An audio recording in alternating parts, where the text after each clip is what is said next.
The Nile's waters have sustained communities for millennia.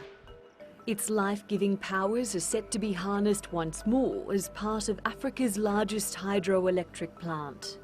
After almost a decade of construction, the finish line is coming into sight for this nearly $5 billion project. The Grand Ethiopian Renaissance Dam is set to transform millions of lives.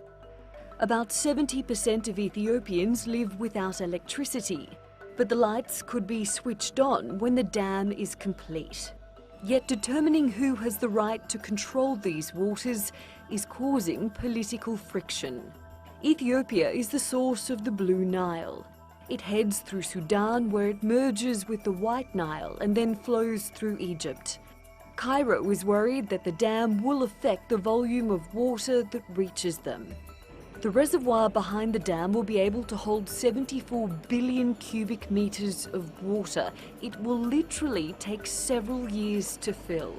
And that's the main point of contention between Egypt and Ethiopia. The government in Cairo is worried that if the reservoir is filled too quickly, then it will reduce Egypt's water supply, which makes this an existential issue.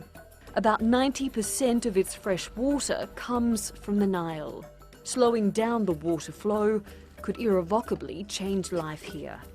A 1959 treaty allocated water between Egypt and Sudan, the lion's share going to Cairo.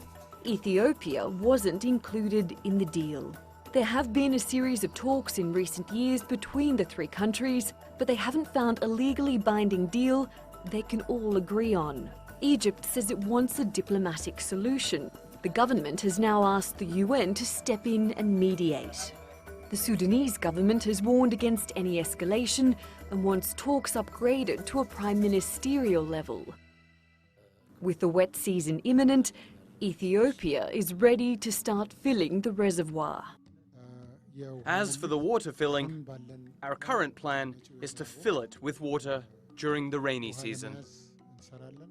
Successive Ethiopian governments have promoted the dam as a linchpin for economic development. The dam will be able to generate 6,000 megawatts of energy. That's enough to provide power to the entire nation and still have excess supply to sell abroad. Determining what makes an equitable share of this natural resource has become a highly politicized process. The ultimate outcome will have a lifelong impact on the people who depend on it. Natalie Pohanen, The Newsmakers.